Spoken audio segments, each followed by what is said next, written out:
Hello everyone, আসসালামু আলাইকুম। শীতকালে সন্ধ্যায় যদি এরকম এক বাটি স্যুপ থাকে তাহলে তো আর কথাই নেই। বাচ্চা থেকে বয়স্ক প্রত্যেকটা মানুষই কিন্তু খুব পছন্দ করে খাবে এই লোভনীয় স্বাদের চিকেন ভেজিটেবল স্যুপটি।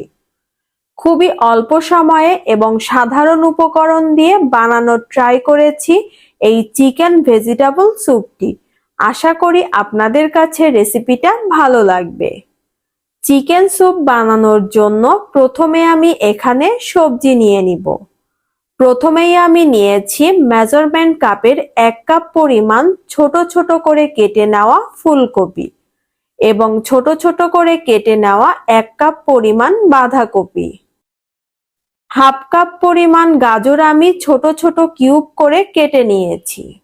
আপনারা চাইলে এখানে যে কোনো ধরনের সবজি ব্যবহার করতে পারেন।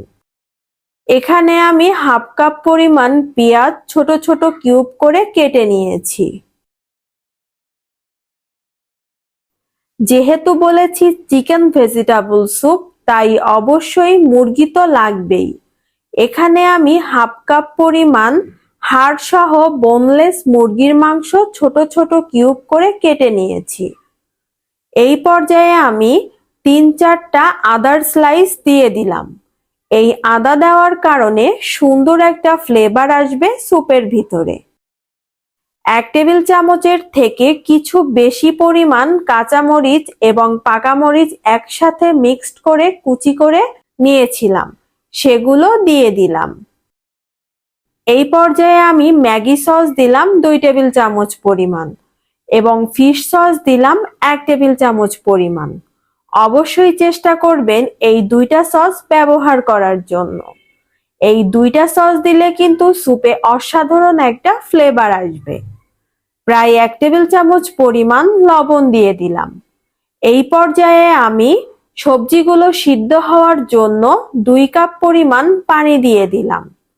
এখন আমি প্রেসার কুকারের ঢাকনা দিয়ে মোটামুটি 5 থেকে 6টা সিটি দেওয়া পর্যন্ত সবজিগুলোকে সিদ্ধ করে নিব। আপনারা চাইলে কড়াইতেও এই সবজিগুলো সিদ্ধ করে নিতে পারেন, তবে আমার কাছে মনে হয়েছে প্রেসার কুকারে দিলে খুব দ্রুত এই সবজিগুলো সিদ্ধ হয়ে যাবে, তাই এখানে আমি প্রেসার কুকারটাই ব্যবহার করেছি। এখন আমি স্যুপে ব্যবহার করার জন্য একটা স্পেশাল মশলা তৈরি করে নেব। তার জন্য এখানে আমি একটা কড়াইতে 10 থেকে 12টা শুকনা মরিচ নিয়ে নিয়েছি। তার সাথে আমি 3 টেবিল চামচ পরিমাণ আস্ত ধনিয়া দিয়ে দিলাম এবং 1 টেবিল চামচ পরিমাণ সাদা গোলমরিচ ও 1 টেবিল চামচ পরিমাণ কালো গোলমরিচ দিয়ে দিলাম। এবার চুলার জালটা মিডিয়াম টু লোতে রেখে অনবরত নেড়ে চেড়ে এই মশলাগুলোকে রোস্ট করে নিব। অবশ্যই মশলাগুলোকে কিন্তু একদম চুলার হিটটা লো রেখেই রোস্ট করতে হবে। খেয়াল রাখবেন এই মশলাটা যেন কোনোভাবেই পুড়ে না যায়, তাহলে কিন্তু আমাদের যে কাঙ্ক্ষিত মশলার ফ্লেভারটা সেই ফ্লেভারটা পাবো না। আমার মশলাগুলো রোস্ট করে নেওয়া হয়ে গেছে। এই পর্যায়ে আমি একটা গ্রাইন্ডার নিয়েছি, মশলাগুলোকে গ্রাইন্ডারের মধ্যে দিয়ে দিচ্ছি মশলাগুলোকে গুঁড়ো করার জন্য। দেখতে পাচ্ছেন আমি কিন্তু সম্পূর্ণভাবে মশলাটাকে গুঁড়ো করিনি। এই পর্যায়ে আমি 1 টেবিল চামচ পরিমাণ ভাজা রসুন দিয়ে দিলাম। অবশ্যই চেষ্টা করবেন এখানে ভাজা রসুনটা ব্যবহার করার জন্য, তাহলে মশলাটাতে কিন্তু সুন্দর একটা ফ্লেভার পাবেন। আমি কিন্তু এইবার মশলাটাকে সম্পূর্ণ গুঁড়ো করে নিয়েছি। দেখতেই পাচ্ছেন মশলাটা কিন্তু কত সুন্দরভাবে গুঁড়ো হয়ে গেছে। আমরা সকালের নাস্তায় যে মিক্সড ভেজিটেবল খেয়ে থাকি, ওই মিক্সড ভেজিটেবলেও কিন্তু এই মশলাটা ব্যবহার করতে পারেন, তাহলে দেখবেন সবজিতে কিন্তু অনেক সুন্দর একটা ফ্লেভার পাবেন। এই পর্যায়ে আমি স্যুপে ব্যবহার করার জন্য একটা চিলি ভিনেগার বানিয়ে দেখাবো। চিলি ভিনেগার বানানোর জন্য এখানে আমি 2টা কাঁচামরিচ একদম চিকন চিকন করে কুচি করে নিয়েছি। এই পর্যায়ে আমি 1/4 কাপ পরিমাণ ভিনেগার দিয়ে দিচ্ছি এবং 1 টেবিল চামচ পরিমাণ চিনি দিয়ে দিলাম। ভিনেগারের সাথে চিনিটা কিন্তু খুব সুন্দর একটা ফ্লেভার আনবে। আপনারা চাইলে চিনিটা স্কিপ করতে পারেন, তবে আমার কাছে মনে হয় চিনি দেওয়ার ফলে খুব সুন্দর একটা টক আর মিষ্টির একটা কম্বিনেশন আসবে। তার সাথে আমি জাস্ট 1 চিমটি পরিমাণ লবণ দিয়ে দিলাম। নাও রেডি আমার চিলি ভিনেগার। জাস্ট অসাধারণ স্বাদের একটা ফ্লেভারের খাবার কিন্তু এই চিলি ভিনেগার। এবার আমি আরো একটা বাটিতে 1/2 কাপ পরিমাণ পানি দিয়ে দিলাম। তার সাথে আমি 1/4 কাপ পরিমাণ কর্নফ্লাওয়ার দিয়ে দিলাম। এবার আমি কর্নফ্লাওয়ারটাকে সুন্দরভাবে নেড়েচেড়ে গুলিয়ে নিব। এই কর্নফ্লাওয়ারটা আমি স্যুপ রান্নার শেষের দিকে ব্যবহার করব। এটাকেও আমি এক সাইডে রেখে দিচ্ছি। এইদিকে কিন্তু আমার সবজিগুলো সম্পূর্ণ সিদ্ধ হয়ে গেছে। আমি প্রেসার কুকারের হাওয়া ছাড়িয়ে প্রেসার কুকারের ঢাকনাটা সরিয়ে আপনাদের দেখিয়ে দিচ্ছি।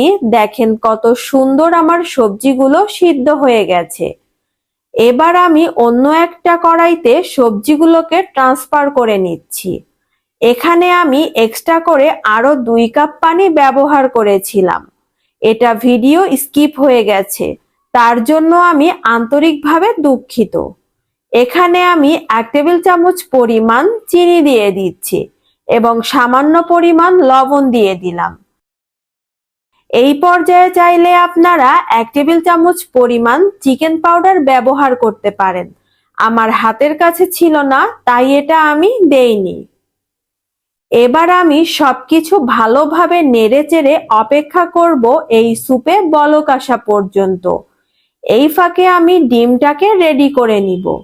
এখানে আমি 2টা ডিম একটা বাটিতে ভেঙে নিয়েছি। এবার একটা চামচের সাহায্যে ডিম দুটোকে ভালোভাবে ফেটে নিব। অবশ্যই খেয়াল রাখবেন ডিমগুলো যেন সুন্দরভাবে ফেটানো হয়ে থাকে, একটুও যেন লাম্পস না থাকে। এইদিকে কিন্তু আমার স্যুপে বলক চলে আসছে।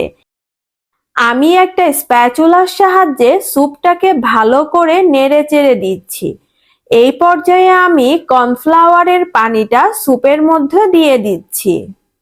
দেখতেই পাচ্ছেন কত সুন্দর একটা কনসিস্টেন্সি চলে আসছে। এখন আমি আগের থেকে যে ডিমগুলো ফেটে রেখেছিলাম সেই ডিমগুলো দিয়ে দিব। এই পর্যায়ে অবশ্যই খেয়াল রাখবেন ডিম দেওয়ার সময় কিন্তু স্যুপটাকে অনবরত নাড়তে হবে। গরম স্যুপের মধ্যে যখন ডিমটা পড়বে তখন কিন্তু ডিমগুলো দলা পাকিয়ে যেতে পারে। তাই অবশ্যই ডিম দেওয়ার সময় স্যুপটাকে অনবরত নেড়েচেড়ে নিতে হবে। আমি ডিম দেওয়া শেষ করে স্যুপটাকে সুন্দরভাবে নেড়েচেড়ে মিশিয়ে নিচ্ছি। আমি একটা চামচের সাহায্যে আমার স্যুপের কনসিস্টেন্সিটা দেখিয়ে দিচ্ছি। আপনারা যে যেমন কনসিস্টেন্সিতে স্যুপটা খেতে চান আপনারা সেইভাবেই স্যুপের কনসিস্টেন্সিটা রেখে চুলা থেকে নামিয়ে নিতে পারেন। যদি আপনারা একটু থিক কনসিস্টেন্সি খেতে চান তাহলে অবশ্যই একটু কর্নফ্লাওয়ারের পরিমাণটা বাড়িয়ে দিবেন। আমার স্যুপটা কিন্তু অলমোস্ট ডান। এখন আমি একটা প্লেটে সার্ভ করে নিচ্ছি। আমি একটা প্লেটে কিন্তু স্যুপটা তুলে নিয়েছি। এই পর্যায়ে আমি আগে থেকে যে চিলি ভিনেগারটা রেডি করে রেখেছিলাম সেখান থেকে একটা চামচের সাহায্যে কিছু চিলি ভিনেগার উপর থেকে দিয়ে দিচ্ছি এবং যে মশলাটা আমি রেডি করেছিলাম সেই মশলাটাও আমি উপর থেকে সুন্দরভাবে ছড়িয়ে দিলাম। দেখতেই পাচ্ছেন কত সুন্দর দেখা যাচ্ছে। এই পর্যায়ে স্যুপটাকে আরো একটু আকর্ষণীয় করার জন্য এখানে আমি কিছু পেঁয়াজ পাতা উপর থেকে কুচি করে ছড়িয়ে দিলাম। তৈরি হয়ে গেল আমার শীতকালীন সবজি দিয়ে অসাধারণ স্বাদের একটা ভেজিটেবল চিকেন স্যুপ। আপনারা যদি বাচ্চাদের জন্য এই স্যুপটি তৈরি করবেন তাহলে অবশ্যই প্রথমে আমি যে কাঁচামরিচ ব্যবহার করেছি ওই জায়গাতে মাত্র একটা কাঁচামরিচ দিবেন এবং লাস্টে আমি যে চিলি ভিনেগার এবং মশলাটা দিয়েছি এই চিলি ভিনেগার, এবং মশলাটা টোটালি স্কিপ করে যাবেন। শীতের দিনে সন্ধ্যায় যদি এক বাটি গরম গরম ভেজিটেবল স্যুপ থাকে তাহলে তো আর কোনো কথাই নেই। ইনশাআল্লাহ আশা করি আপনাদের কাছে রেসিপিটা ভালো লেগেছে। প্লিজ আমি একটাই রিকোয়েস্ট করব, একবার হলেও এইভাবে স্যুপটা তৈরি করে খেয়ে দেখবেন। আমি গ্যারান্টি দিয়ে বলতে পারবো কেউ হতাশ হবেন না। আল্লাহ হাফেজ।